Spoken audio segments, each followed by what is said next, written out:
G'day folks, Andy here from Aussie Homesteads. So I was, in that last video I was talking about the volcanic plug that you could see from the western side of our property, and it's over on the sheep farmer's property, and you can see it right there in the background. It's trying to focus on my damn finger instead of what's in the background.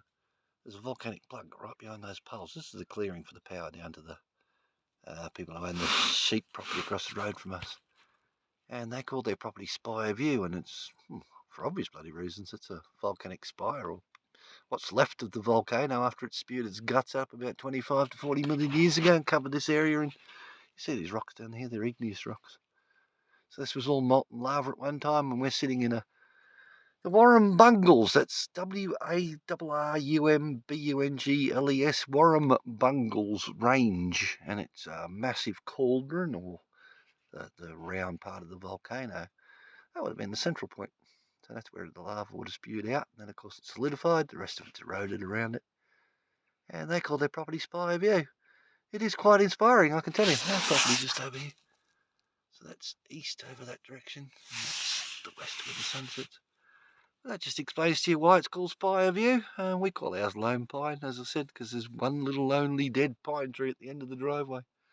And they were trying to figure out a name for it, and they just ended up calling it Lone Pine. So I'm out in the ATV, but I had to go and get some Irrigard because the mosquitoes over here, we call them Scotch Greys. I've put Irrigard on now, but when they land on you, they literally take a bloody chunk out of you and then laugh their heads off and run off. So welcome to Australia. Here's some Irrigard and some bloody fly spray. That's about it. I'm out collecting some mullein. I'm heading back to the city tomorrow, back up here again in about 8 weeks' time.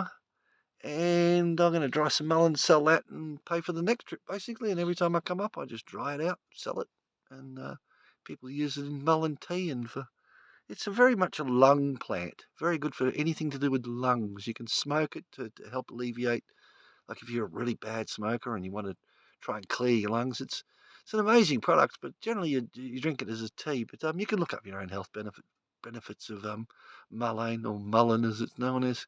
Every time we mention something like that on YouTube, we sort of get throttled back a little bit because you can't promote anything like that anymore.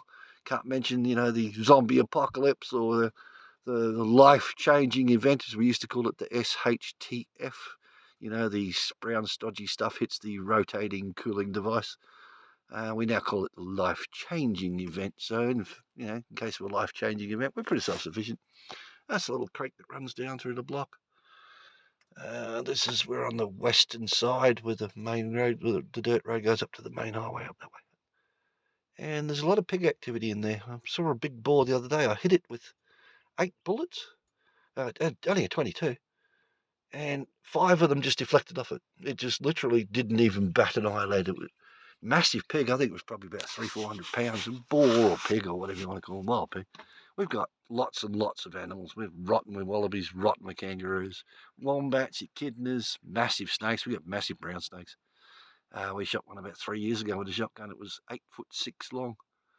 None at this time of year, thank heavens for that. It's not their favourite time of the year, but around October they're pretty rife. I just thought I'd just show you that. It's interesting. It's a beautiful part of the world. If you like rocks, red dirt, and every animal that wants to kill you, basically. So I'm just going to sign out. Just thought I'd show you that, and catch you on the next one. Bye.